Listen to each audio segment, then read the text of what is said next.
Oi, oi! Estamos aqui para mais um dia de live. Eu resolvi entrar um pouquinho antes. O tema de hoje é quando buscar tecnologia, quando se reinventar. Eu acho assim maravilhoso da gente poder falar sobre isso. E eu quis entrar aqui uns minutinhos antes para que a gente pudesse, sem pressa, poder também falar de algumas outras amenidades e dá tempo de todo mundo chegar no horário, porque tem o momento que o Instagram vai chamando cada pessoa para entrar. E eu acho legal de comentar que assim, o Eduardo, ele fica lá no Nordeste, a gente se conheceu pelo Instagram, e ele já atua com inovação dentro da César School, já tem um tempo, ele também é professor. E é muito legal da gente poder trocar, conhecer pessoas que são assim do ambiente de inovação. Ele também tem uma bagagem técnica, uma formação de exatas na parte de engenharia. Eu vou apresentar ele melhor, mas é sempre um prazer de estar aqui, de se conectar com as pessoas, de trocar. E eu vejo que cada live é um momento de aprendizado. Eu quero mostrar depois o planejamento que eu faço, quem quiser saber como que eu estruturo as lives, que sim, eu mando as perguntas todas antes para quem vai participar comigo. Não são perguntas surpresas, então quem quiser às vezes mandar a pergunta é sempre bem-vindo. Eu fico sempre na maior alegria dia que tem live. E eu quis entrar antes, falar oi aqui para a Daísa, que está aqui, que eu adoro a Daísa. E eu quis entrar antes justamente para fazer uma breve introdução, que depois quando o Eduardo entra, só porque eu ia falar na hora que o Eduardo entra a vida real, ele acabou de entrar. Mas é uma alegria para mim imensa e quem quiser depois, como eu falei, eu posso mostrar um pouco a estrutura de como que eu monto as lives, porque sempre tem que seguir um planejamento, por mais que seja para a gente falar livremente e simplesmente deixar o assunto fluir, né?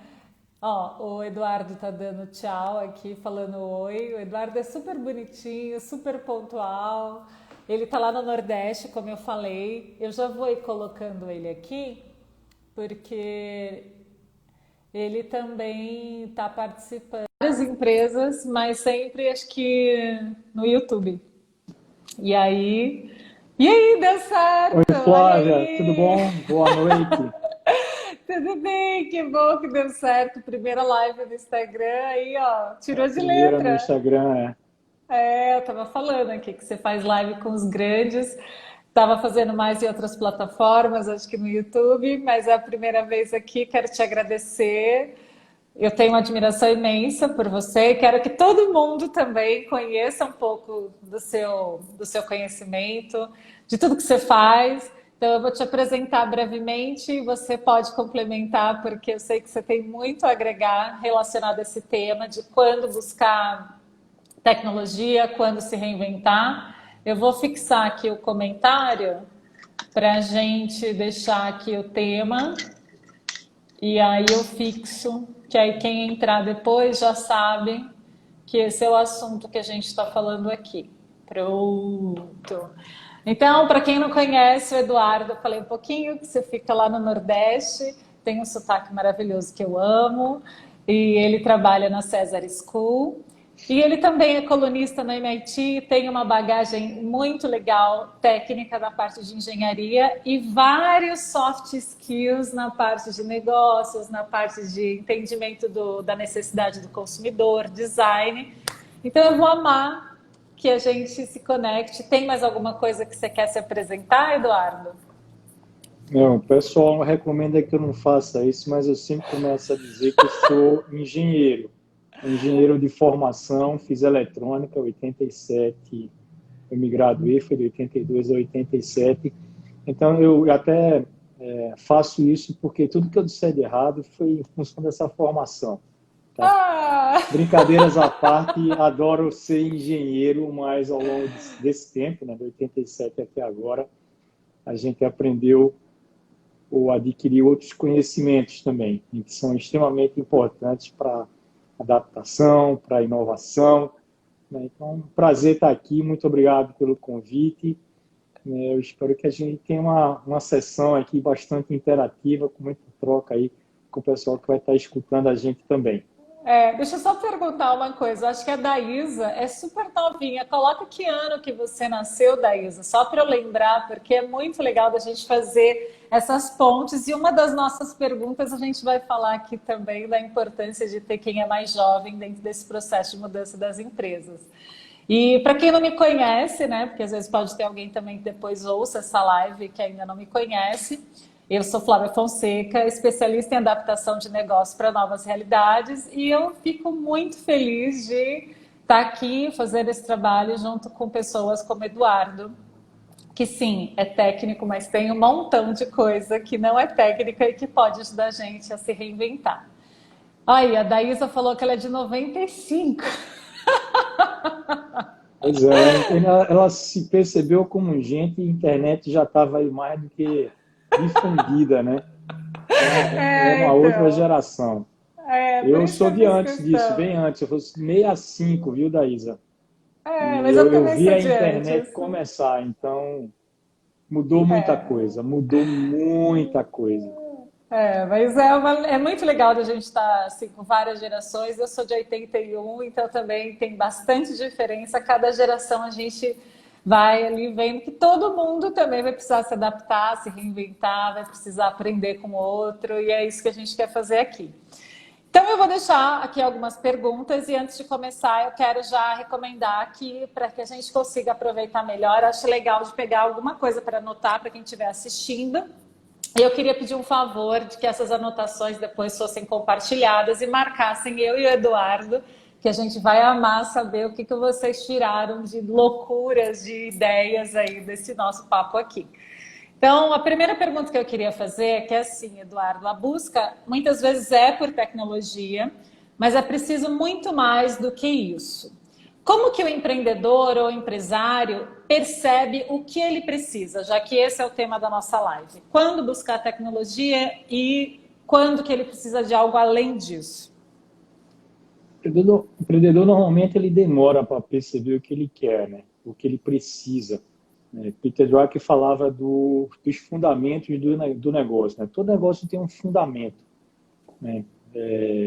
Às vezes, coisas muito básicas, né? Tão básicas que a gente nem se apercebe delas. Né? Então, veja um fundamento agora que foi por água abaixo por conta da pandemia. Né? O isolamento social fez com que a gente ficasse em casa e aí um fundamento da grande maioria dos negócios é que você teria pessoas dentro da sua loja. Aí, não somente uma loja, um comércio, mas olha para uma escola, né? O fundamento é que você tem gente dentro de sala de aula.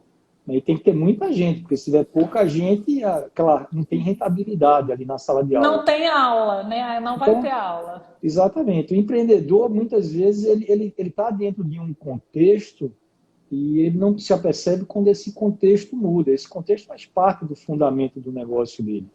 Então, muitas vezes, ele só se apercebe dessa mudança quando a coisa já aconteceu, né? E age de forma reativa. Né? E, normalmente, quem se aproveita é quem estava de fora do negócio, né? E não conseguia competir com aquele empreendedor com os mesmos fundamentos de negócio existente. Então, basicamente, é isso que acontece. As empresas estabelecidas elas estão com o negócio calcado em cima de fundamentos de negócios que, ao longo do tempo, se tornam barreiras também para outros entrantes. E quando esses fundamentos mudam, é a oportunidade para o novo entrante crescer.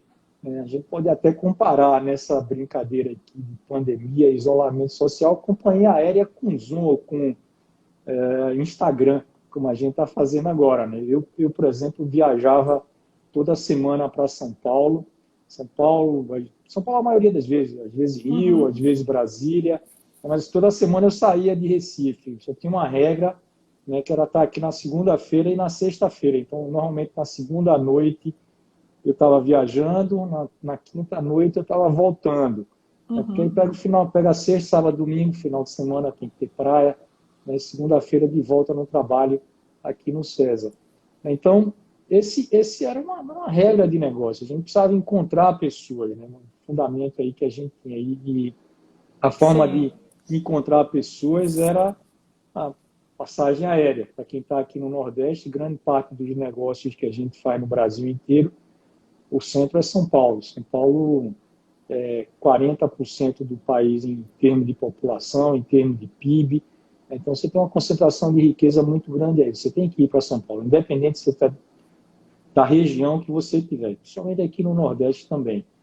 Então, e você esse acha fundamento, quando é quebrado, né, então, quem compete ali? Porque a companhia aérea não consegue mais resolver. Né? Tem investimento ali em aviões, né, numa estrutura para transportar pessoas, aí entra uma plataforma digital que faz quase a mesma coisa, mas que resolve, pelo menos para esse momento.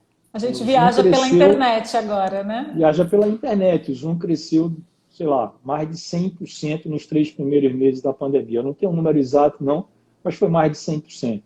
Então, é isso que acontece. O empreendedor, normalmente, ele se abstrai, né, desses fundamentos, eles estão presentes ali, ele não se apercebe que eles um dia mudam. Normalmente, a mudança ela começa de uma forma mais silenciosa, né, o que a gente chama de sinais fracos, né, e de repente acontece alguma coisa que muda aquilo ali muito repentinamente. E aí o empreendedor ele não está preparado. Né? O difícil é exatamente fazer esse trabalho, né, de estar testando, de estar validando cada um desses fundamentos de negócio o tempo inteiro. Pô, será que isso vai acontecer? Será que vai mudar? Se mudar, eu estou preparado para essa mudança? Esse é o papel do empreendedor, né, que quer que o seu negócio tenha vida longa. Né? Eu Mas super concordo. a maioria está pensando na rentabilização de hoje, na rentabilização imediata e muitas vezes não vê essas mudanças acontecerem. Eu queria te fazer uma provocação com relação a isso, eu concordo com tudo que você falou, e eu queria saber de você assim, mesmo com esse déficit de perceber uma mudança, que eu concordo, né? Demora um tempo, até pela resistência, enfim, ou por estar focado só no dia a dia, ainda existe muitos que buscam a tecnologia. Será que esse movimento de buscar a tecnologia é porque é algo mais concreto do que falar que precisa se reinventar? Você acha que tem alguma coisa que faça? Porque o que eu percebo muito é que a busca, que foi até a pergunta aqui, eu vejo que a busca existe pela tecnologia, mas eles nem percebem que eles precisam de algo mais. Você acha que tem sentido de que às vezes a busca é porque é algo mais concreto e aí eles acham que vale a pena de buscar, ou é porque todo mundo está fazendo? O que será que move? Acho que o segundo erro, talvez, aí seja exatamente você achar que tecnologia somente vai resolver. Então, você investir dinheiro, comprar tecnologia e achar que vai resolver. Mas não é exatamente a tecnologia que vai resolver, é o uso que você dá para a tecnologia. Então, a gente falando de tecnologia de uma forma geral, pensa no caso do Netflix. A Netflix começou a romper um negócio que era um negócio de locadoras, né, em uma grande locadora global, como a Blockbuster, primeiro entregando DVDs pelo correio. Antes do DVD, provavelmente da Isa, né, da Isa não deve Da ter Isa nem visto, pegou essa época, né?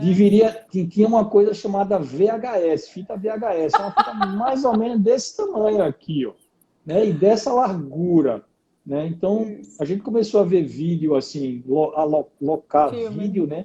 Usando esse tipo de device, né? Esse tipo de dispositivo, que era a fita VHS. A fita VHS era grande e provavelmente Netflix não conseguiria começar fazendo entrega pelo correio de fita VHS, porque era um negócio grande, o pacote ia ficar grande, não ficaria o custo de fazer essa entrega não ia compensar você fazer uma assinatura, talvez, no Netflix. Né? Mas aí vem uma tecnologia, que é exatamente o DVD. E aí o DVD parece com um CD, é um negócio muito mais leve, muito mais fino. Então, essa tecnologia de gravar um filme, né, ela habilitou um negócio, que era um negócio de entrega de filme, né, pelo correio. Em vez de você ir na locadora, a sacada da Netflix você não precisa vir na locadora, tem aqui o meu catálogo, escolhe, eu te mando pelo correio. faltava uma perna dessa história, que é quando você queria ir na locadora, você pegava imediatamente a satisfação instantânea ali, né? Mas a Netflix começou a romper um negócio a partir dessa tecnologia do DVD, né? Romper as locadoras. Depois veio a internet. E a Netflix viu uma segunda oportunidade, que era resolver exatamente o problema do imediatismo, né, que era entregar o filme na sua casa sem você precisar se levantar do sofá, né, o streaming de vídeo. Né, e aí realmente não tinha mais chance da locadora convencional continuar sobrevivendo. Então a tecnologia estava aí. Né, outros tentaram de uma forma diferente. Né, então, o que faz a diferença não é exatamente a tecnologia habilita, mas é o uso que você dá a ela. Eu falo que é o modelo operacional da empresa que faz com que o competidor atual, a solução atual, ela não funcione mais nesse novo cenário com essa tecnologia disponível. Então, não é só Sistema comprar a operacional tecnologia... atrasado, né? É, Sistema operacional da empresa atrasado, né? O sistema como a organização, o organismo como um todo. o uso que você dá, né? A internet estava aí para todo mundo, mas foi Netflix quem começou fazendo entrega de vídeo via streaming. Foi quem começou a fazer entrega de vídeo com DVD pelo correio, né? Pelo menos a nível nacional, primeiro nos Estados Unidos, depois a nível global. Então, esse uso é que faz a diferença. Tem Eu não vários outros sei. casos bastante interessantes. Se a gente tiver a oportunidade, volta a outro Sempre depois. tem, né? Eu acho que assim, não sei para quem está ouvindo, até se alguém quiser comentar alguma coisa, mas para mim, traduzindo isso que você falou, é como se esse exemplo que você comentou do Netflix e da Blockbuster é como se o Netflix ele já começou fazendo algo diferente. E não é porque ele fez uma vez diferente que ele achou que ele não precisava fazer mais nada. Ele sempre estava buscando algo diferente. E eu acho que isso é um dos principais problemas, que muitas empresas acham que tem que ter um projeto de fazer uma reinvenção, uma inovação, cada um dá um nome bonito da moda que achar que tem que dar, e às vezes nem é o nome certo. Mas se a gente só estiver considerando que aquilo é um projeto pontual e porque eu conquistei, eu não fizer mais nada, não vai funcionar, né? Porque aí vai vir outra tecnologia, igual você está falando, vai vir outra tecnologia, vai vir outro consumidor com outro comportamento, com outra mentalidade, um outro nativo digital que tem outra expectativa. E o negócio ficou estacionado ali naquele projeto que ele fez, sei lá, 2 anos atrás e ele comemora até hoje como se fosse durar para sempre, né? É isso que me vem à mente quando você fala do Netflix e Blockbuster.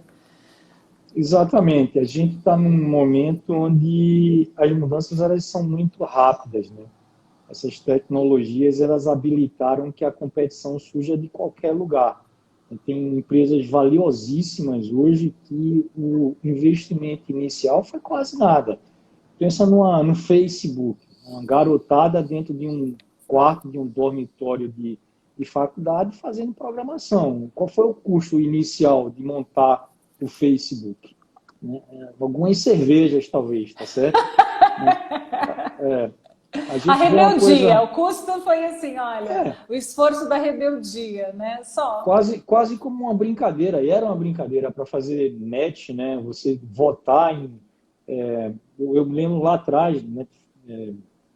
2005 talvez, era um negócio onde você via foto de pessoas e você votava, né, naquelas pessoas, né? Tipo uma coisa para fazer match entre pessoas, né, na faculdade. Demonstrar ou ranquear interesses em determinadas pessoas. Aquilo ali, provavelmente, Mark Zuckerberg deve ter feito em 2 noites dentro do quarto dele.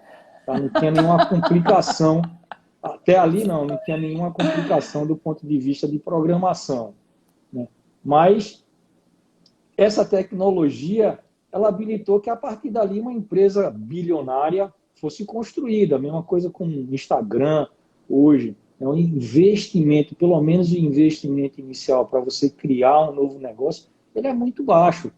Tem um exemplo muito bacana que eu gosto, que é o do Dollar Shave Club, que é um clube de assinatura de lâmina de barbear, é que o investimento inicial foi de US$ 35 mil. A empresa, 4 anos depois, foi vendida por US$ 1 bilhão nos Estados Unidos. Era um clube de assinatura de lâmina de barbear. US$ 35 mil o investimento inicial. Para concorrer com quem?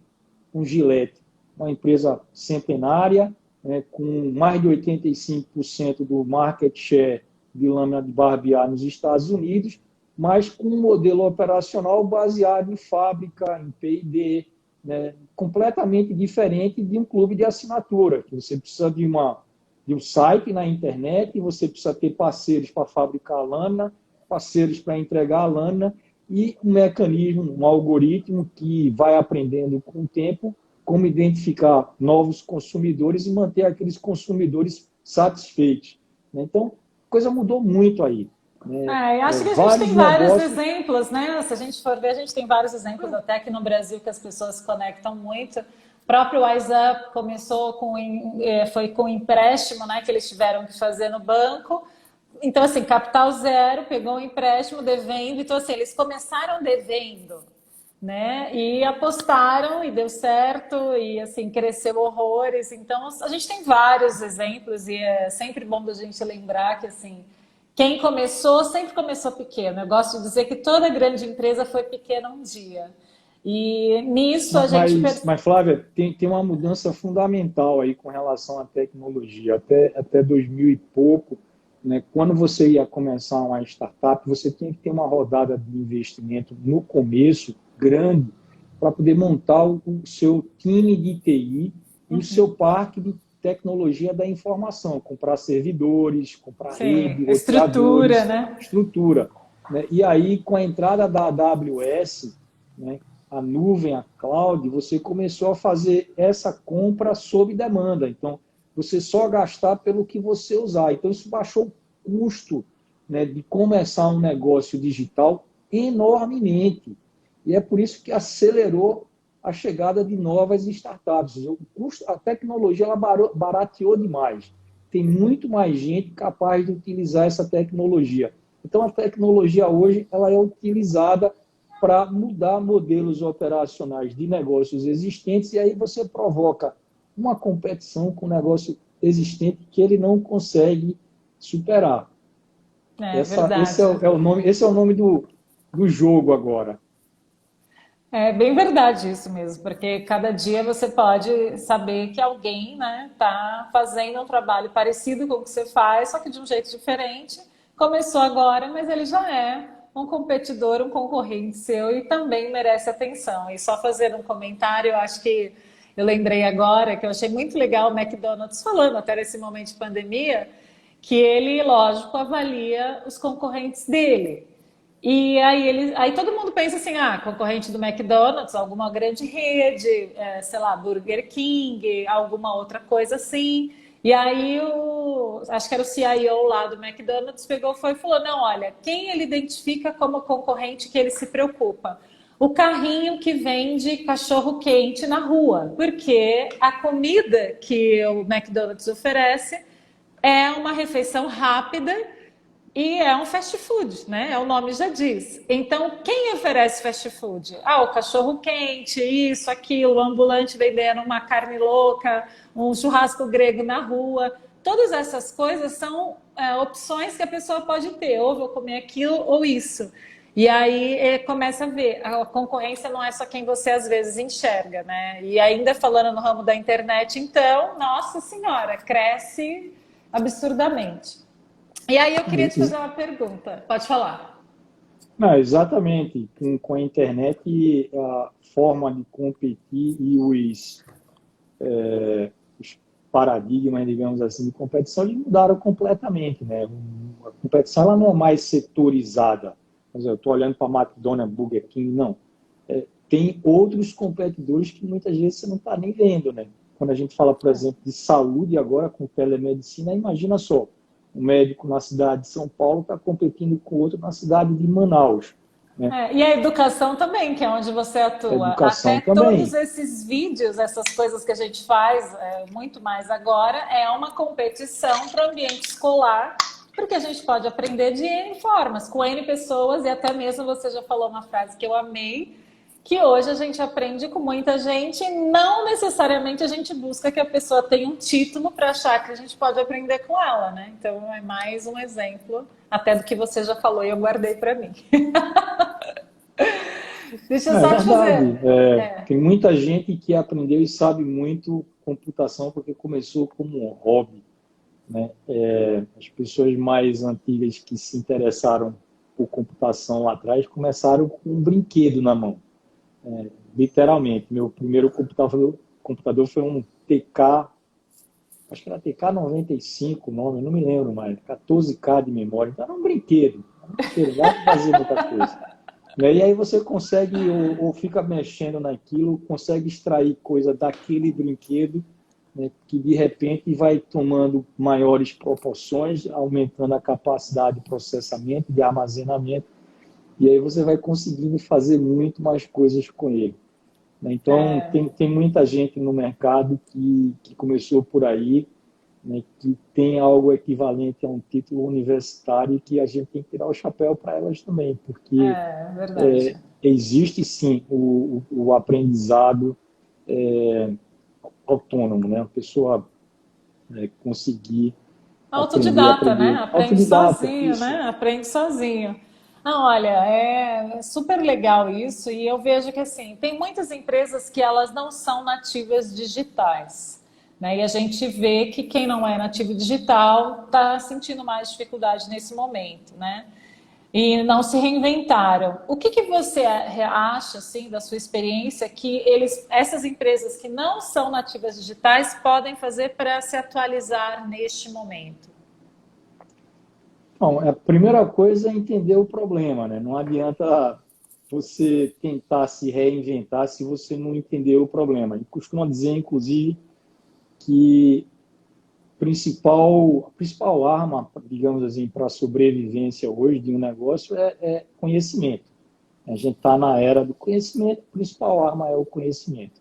Então, o conhecimento é que vai te habilitar, digamos assim, a se adaptar. Né? Não tem jeito. Se você acha que seu negócio vai ficar do jeito que está, com todas essas mudanças que tem aí, você está dizendo que não precisa se adaptar e certamente você vai se embora. Já começou errado. Então, a primeira coisa é adquirir conhecimento. Adquirir o conhecimento, olha para o negócio e aí parte para fazer um diagnóstico desse negócio. Né? Quando a gente está falando em termos de transformação digital, o SESA, inclusive, disponibiliza gratuitamente em Transformacão, né? Transformação sem ser cedilha e sem o tio, transformacão.cesa.org.br, um diagnóstico baseado em 8 eixos, que a gente chama os 8 eixos de impacto da transformação digital, nesse site. Então, é só chegar lá, tem umas 50 perguntas, Eu você já fiz responde e esse sai teste. com... Ele tem um índice de maturidade de transformação digital, não é isso que vocês possuem? Exatamente, É muito exatamente. legal, vale muito a pena mesmo de cada um buscar para conhecer, porque é gratuito. E aí você já começa a ter uma noção de onde você está. É bem legal. É o diagnóstico, né? Então, antes de fazer qualquer plano de ação, a gente precisa entender onde é que a gente está. Então, nesse índice, ele serve como um diagnóstico inicial. Né? E depois que você fizer o diagnóstico, cada empresa vai ter um caminho diferente a trilhar, porque vai depender da sua estratégia, vai depender da sua situação com relação a cada um daqueles eixos. Né? E aí, desenvolver um plano de ação é um outro trabalho, mas o primeiro passo é esse, adquirir conhecimento, entender melhor o que é transformação digital, como é que ela está provocando as mudanças nos modelos de negócio, na forma das empresas operar, fazer o seu diagnóstico e montar um plano de ação e vá firme em cima dele. Depois que é dado o início nesse processo de transformação, não tem volta, você vai voltar para o analógico. O É, mundo ele você caminha falando para do, frente, caminha para ser híbrido, digital e analógico. Não vai ter como voltar a falar assim, vou largar as tecnologias e vou, sei lá, só ficar fazendo o que eu fazia antes. Tem gente até que não permitia nem pagamento com cartão de crédito, eu fico alucinada com quem tem esse tipo de pensamento. Mas a gente sabe que Mas tem, deixa, né? só para uma coisa que me deu agonia agora durante a pandemia. Tem empresa que ainda não aceitava assinatura de contrato pelas Online, plataformas digital. digitais, online. Né? Então, pense numa ginástica, né? Para receber documento em casa, assinar, devolver. Né? Quando você tem mais de uma forma de estar assinando digitalmente e com segurança. E isso que você está falando, às vezes a pessoa pode achar que, sei lá, empresa de tecnologia jamais faria isso. E eu tenho um exemplo pessoal, lógico que eu não vou dizer nomes de ninguém para expor ninguém aqui, mas eu tenho um caso de uma empresa que, assim, desenvolvimento de software, aplicativo nas linguagens mais atuais, e até antes da pandemia, a assinatura de contrato era física e mandava um portador para ir lá e colher assinatura, gente. Assim, empresa de tecnologia. E não é empresa que nasceu ontem, empresa de mais ou menos o mesmo tempo de vida que a minha, 5 anos, com 20, 30 funcionários, mas com essa mentalidade antiga. E o dono é mais jovem do que eu. Então não é a idade, não é porque é da área de tecnologia, é a resistência. Tipo, o mindset da pessoa, ela acha que porque ela fez de um jeito, ela tem que continuar fazendo. Ela não vê que ela tem que estar mudando sempre. É legal, a história da adaptabilidade depois. Às vezes a pessoa até sabe, mas se pergunta, será que a gente pode mudar, né? Não faz aquela acho que volta. E se eu usar, isso, né? Isso volta na primeira pergunta. Plataforma? Isso volta na primeira resposta que você deu, que os empresários, os empreendedores demoram para perceber que precisam mudar. Faz todo sentido o que você está falando. E até parece que a gente combinou aqui, fazendo só um adendo, porque você falou que então para as empresas nativas, que não são nativas digitais, se adaptarem, é legal de fazer um diagnóstico, buscar fazer um mapeamento para saber para onde ir. E ontem eu fiz um lançamento, que eu até deixei para explicar melhor hoje aqui. Eu criei um serviço de diagnóstico de negócios online, que além de dar o diagnóstico, também já oferece uma conversa com o especialista para interpretar aqueles dados, porque tem muita gente que não consegue saber o que aquilo está dizendo, uma vez feito o mapeamento. E também já deixei uma lista de fornecedores que vão ser recomendados para que, se as pessoas quiserem colocar algo em ação, que elas busquem das mais diversas formas fornecedores que já forneçam orçamento online. Então já vai receber tudo de uma vez só. Esse é o diagnóstico, já agenda uma conversa com um especialista para interpretar aquilo que foi respondido e também já recebe uma lista de fornecedores para poder colocar em prática, ter uma noção de custos até, para não ficar naquele mundo das ideias. Então é só um comentário para quem quiser conhecer, está na minha bio. Diagnóstico de negócios online. Quero agradecer para todo mundo que está aqui e eu quero que a gente vá para uma terceira pergunta aqui, que é de uma fala sua que eu vi e eu separei várias, porque quem não conhece, ele escreve no MIT, escreve em lugares bem legais. E você comentou o seguinte, que a proposta não, eu estou lendo aqui, tá? A proposta não é tentar resolver os problemas das grandes empresas tradicionais com startups. Não é para a gente achar que tem que colocar startup dentro de empresa tradicional, né? Você pode falar um pouco mais sobre isso, que eu achei muito interessante. Não sei exatamente em que contexto você está aí, eu estou imaginando qual foi dentro de um curso que a gente tem de transformação digital, chamado Gestão de Negócios na Era Digital, onde uma das disciplinas a gente fala de Lean Startup. Né? E a gente está falando isso para executivos de grandes empresas. Né? Muitas vezes as empresas acham que a forma de inovar é somente trazer a startup para junto dela. Então, vamos tentar resolver um problema com a startup.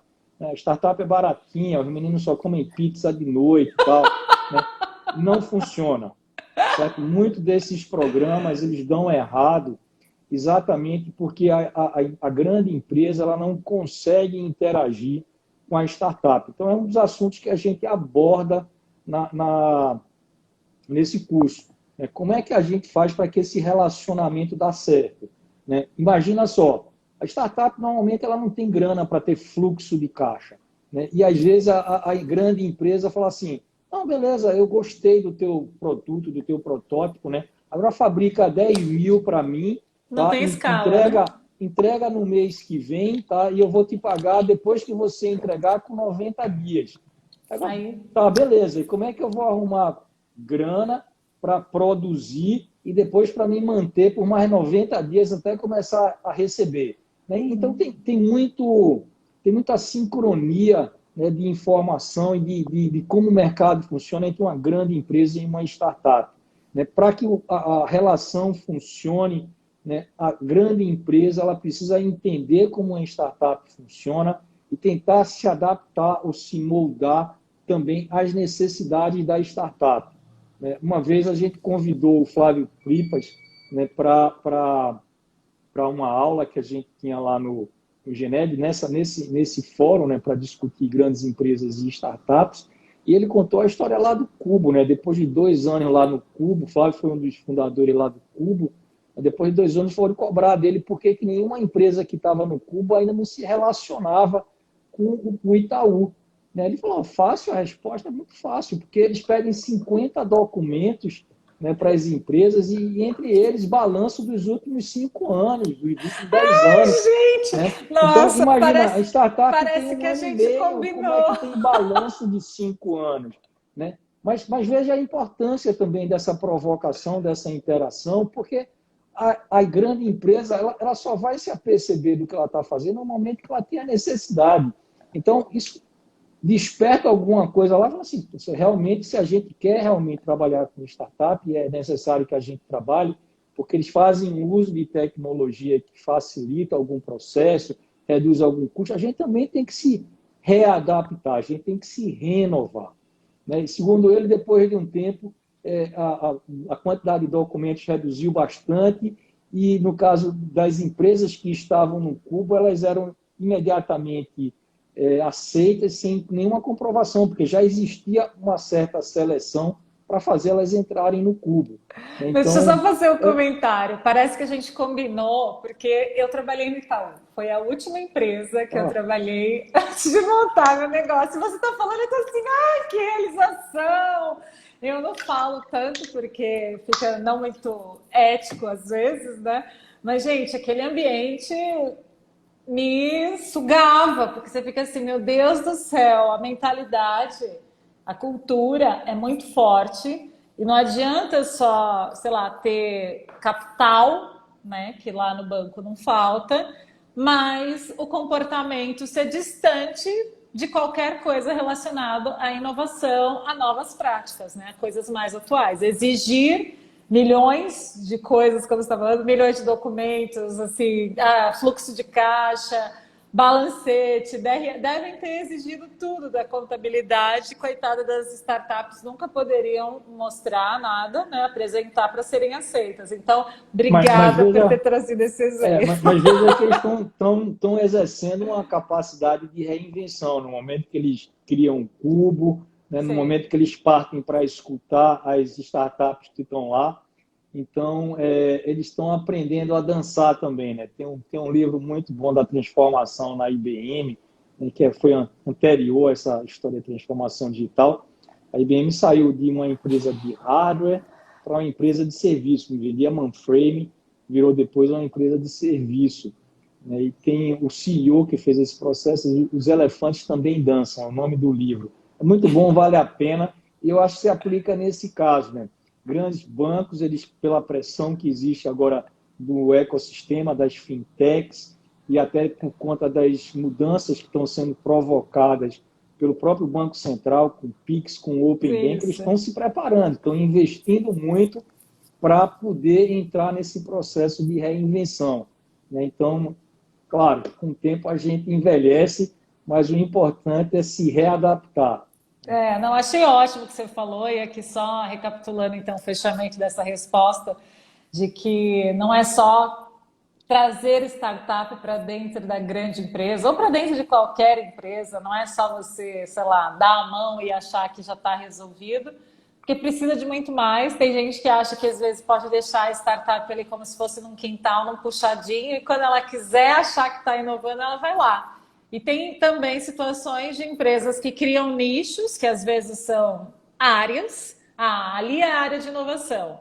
Ali acontece algum tipo de trabalho no formato ágil, mas é só naquela área. Aí você fica assim, gente, desculpa, é algo para inglês ver. Então eu vejo muito assim, vários bancos, não vou dar nomes também para não falar mal de ninguém, mas vários bancos têm essa estrutura ainda. Divulgam que tem sim uma estrutura agile, que estão já adaptados a isso e aquilo, mas só funciona na área X.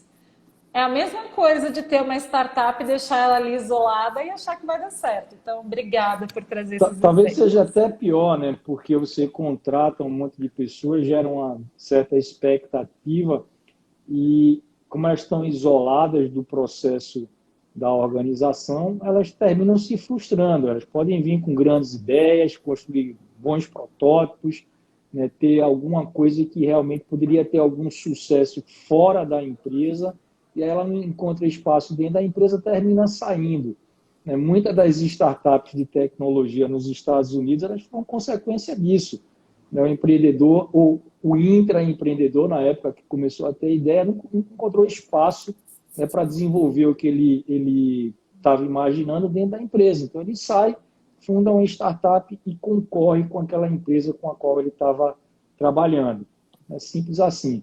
Então, mas esse é um processo, Flávia, que é o que a gente chama lá nesse diagnóstico, né, ele vem ou aparece muito claramente naquele eixo de cultura e pessoas.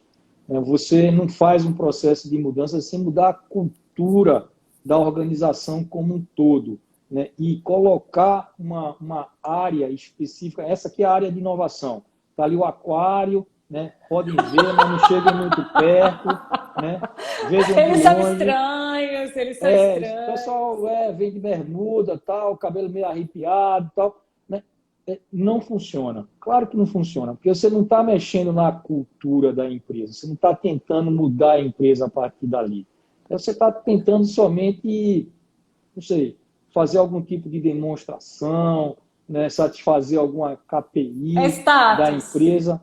O É processo de status. mudança ele tem que acontecer na organização como um todo, porque senão as pessoas que têm as boas ideias, as pessoas que querem inovar de verdade, elas não vão encontrar segurança psicológica para poder fazer dentro da organização.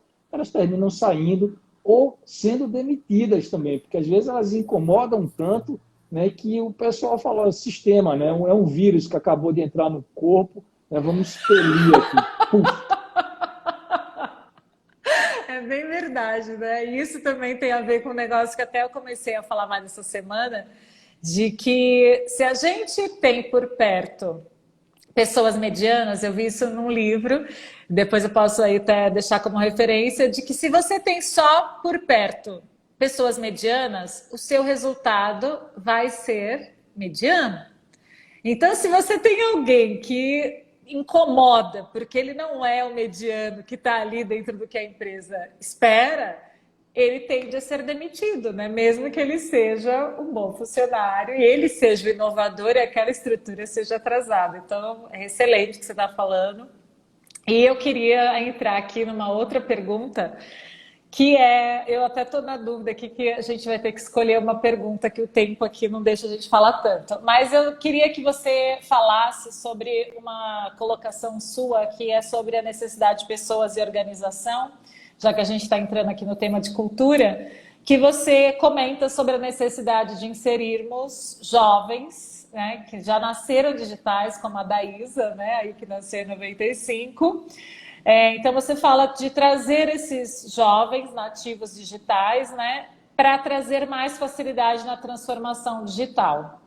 Eu queria te perguntar o que você acha que a gente deve fazer para atrair este público para os negócios, o que é mais importante. E quem quiser opinar aqui, tiver essa idade aí, pode opinar também. E o segundo ponto é como a gente mantém também pessoas com mais de 40 anos, mais de 50 anos, relevantes para a organização dentro do contexto de transformação digital.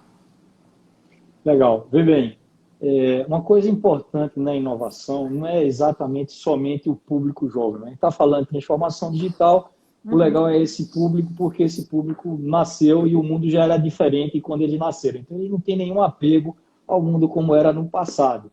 Mas o ponto importante no processo de transformação, que também é um processo de inovação, é a diversidade. né? E a diversidade ela é importante demais no processo de inovação, porque ela é que vai dar a possibilidade de você estar fazendo alguma coisa que atinja vários públicos. Se você está fazendo uma inovação que é para um público muito específico, é muito mais difícil e talvez não seja alguma coisa que cause algum impacto de verdade, né? Então, a diversificação é importante por causa disso. No momento que você faz a escuta, né, quando você tenta entender como o que você está fazendo interfere ou muda a vida do outro, vai mudar de um jeito diferente na vida de Flávia, na vida de Eduardo, na vida de Dayana, porque a gente tem contextos diferentes. E talvez funcione para mim, mas não funcione para você, ou funcione para ela, não funcione para nenhum de nós dois. Então, quando a gente traz gente, né, diversidade de qualquer tipo, né, para um processo de inovação, ele aumenta a chance da gente estar fazendo alguma coisa que efetivamente causa impacto, né? Eu tenho um caso muito próximo. Eu tive a felicidade, talvez, de nascer numa família onde eu não precisei trabalhar para estudar. Minha única obrigação era estudar, né? Não tinha que trabalhar para estudar, mas a maioria das pessoas talvez elas tivessem que trabalhar para estudar. Então, trabalhar para estudar não fez parte do meu contexto, né? Mas quando a gente estava pensando na César School, lá no César, e a gente modelou a César School, eu tinha uma convicção, e várias outras pessoas também, de que a gente precisava fazer um curso de tempo integral. Logo na partida, uma graduação de tempo integral, porque o aluno teria aula prática, à tarde a gente já estava pensando como é que ele ia construir a startup dele, né? Então, isso precisaria estar ali de tempo integral, naquele ambiente que não é só o César, o ambiente do Pôr Digital, onde a gente tem muitas outras empresas, né? E aí a gente, claro, envolve muitas pessoas e troca ideia e pergunta, e aí uma pessoa que trabalhava comigo falou assim: olha, está muito lindo esse projeto, eu queria estudar nessa universidade, só tem um problema, eu não ia conseguir estudar nunca nela, porque tempo integral, como é É que eu ia muito pagar a tempo. faculdade? Não, como é que eu ia pagar? Tenho que trabalhar, eu tinha que trabalhar para pagar a minha faculdade, né? E aí você fala assim: pô, não pensei nisso, por que eu não pensei em outras pessoas? Porque talvez não tivesse sentido que trabalhar para Porque não fazer era a uma realidade de faculdade. quem estava Não montando o era negócio.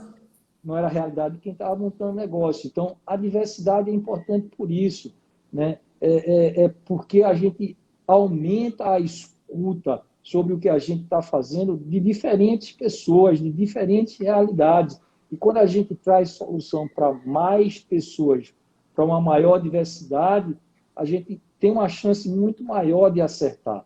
Então, quando a gente está falando de transformação digital, a importância de trazer um público jovem é porque esse público jovem, ele não conhece outra realidade.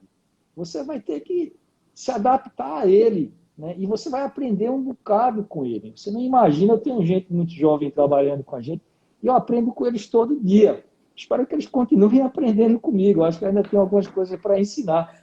Mas eu aprendo com eles todo dia. Eu tenho um comentário que a Daísa trabalhou comigo e foi muito legal que ela me falou uma coisa que eu já achei super diferente. Ela aí nasceu em 95, né, super novinha, e ela nunca se cadastrou em nenhum site de emprego, nunca. Mas ela já trabalha há algum tempo e ela só busca trabalho pelas redes sociais. Aí eu falei: nossa, você nunca se cadastrou na Cato? Não, nunca. Aí eu falei: nossa, olha aí. Já é uma diferença, né? Então, é legal de você trazer de que é importante da gente ter o jovem junto. O jovem parece que a gente é velho, mas ter quem nasceu antes, né? Quem nasceu mais recente junto.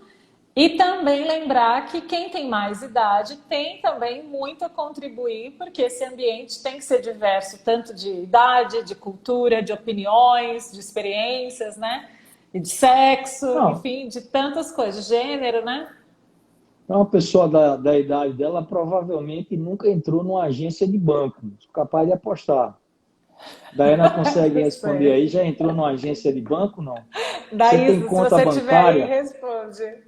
Talvez agora ela só tenha conta digital, né? Aí, Exatamente, é isso que eu estou querendo dizer, tá entendendo? A experiência é outra.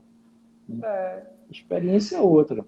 Aí a gente vai falar assim, nossa, lembra daquele Ah, problema? Não, nunca lembrei, né? Nunca tive. Mas é legal de trazer isso, de não, e que provavelmente, veja, pegar um táxi, né? No passado, você andava, sei lá, 10 minutos para chegar numa rua onde passava táxi. é isso Ficava mesmo. em pé esperando um táxi passar. Depois veio o ponto É, de ônibus, depois veio a cooperativa e depois vieram os serviços de transporte por aplicativo. Né? Hoje, serviço de transporte por aplicativo, eu digo que não é serviço de transporte, mas é um motorista particular sob demanda. Né? Porque é você verdade. precisou, põe ali no aplicativo 5 minutos, 3 minutos, dependendo do horário, está lá o seu motorista particular para É, e te se levar para demorar onde 10 você minutos é quer. muito tempo. 10 minutos ninguém quer esperar. Pelo menos aqui em São Paulo, Exatamente. não. 10 minutos é muito Exatamente. tempo, né? E antes, 10 minutos era rápido, né? Ou 10 minutos era só 10 rápido. minutos para andar até uma rua onde passava táxi, porque eles ficavam girando pela cidade, né? Olha, o nosso tempo está finalizando. Eu vou fazer só uma última pergunta. Se alguém quiser fazer algum comentário, deixar alguma pergunta aqui, lembrando que depois eu gostaria muito de saber as anotações que vocês fizeram. Postem, marquem a gente, que eu vou gostar de saber. Eu queria só fazer um fechamento que você tentasse falar como você atua na parte de educação. Quais são os maiores desafios que você percebe para ensinar novas habilidades digitais para os empreendedores e empresários? O maior desafio é De exatamente na ensinar. questão. Na verdade, ensinar tecnologia não é difícil, né? Se você tem uma formação mais técnica tal, tem vontade de aprender, você vai aprender. O pulo do gato é exatamente olhando do ponto de vista de negócio, é o uso que você dá para ela. Né? É, E a isso você habilidade não aqui mesmo. consegue, Eu não isso pensei você de não consegue ensinar. ensinar. Né? Isso, na verdade, acontece normalmente através de um processo de experimentação. Não é simplesmente dentro de uma sala de aula, não é somente uma eureka, né? Opa, eureka, a lampadinha subiu aqui. Né? Mas tem Mas muita é um gente que processo. vende isso, tem muita gente que vende. Seja agora, faça esse curso e saia com todas as habilidades digitais para um Não vai. mundo novo. Eu acredito muito a gente tem esse mote lá dentro do César, né, na César School, é aprender fazendo. Né? Então, se você não experimentar, dar uso àquilo e experimentar outros usos, né, você não vai aprender. E eu acredito muito que o conhecimento é construído a partir dessa experimentação. Né? O que já foi aprendido está em livro. Quando você lê alguma coisa que está no livro, foi porque alguém já aprendeu e codificou aquilo, né? Escreveu em português, inglês ou qualquer outra língua, colocou ali no livro. Então, aquilo ali já é conhecimento consolidado. Novos conhecimentos eles são adquiridos através de experimentação. O que é que acontece se eu pegar, sei lá, esse vídeo agora e virar aqui? Né? Será que meu telefone resiste quando eu jogo ele dentro de No uma chão. piscina? Né? Sei lá, né? Experimentos. Né? São através dos experimentos, obviamente, não esses que eu falei, mas quando a gente quer aprender alguma coisa, a gente tem que se perguntar, fazer perguntas, né? Começar fazendo perguntas, gerar hipóteses. E aí, gerar os experimentos para validar as hipóteses. Funciona ou não funciona? O que é que acontece se eu fizer isso? Aconteceu isso. Então, aí eu vou gerando conhecimento e, a partir daí, eu vou aprendendo. E a construção de um negócio, baseado em tecnologia ou não, ele acontece dessa forma. Muitas vezes ele não é codificado, as pessoas não escrevem. Então, mas se a gente voltar lá para o começo do nosso papo aqui, McDonald's, né? E se vocês forem atrás da história do McDonald's, o McDonald's não nasceu do jeito que ele é hoje, né?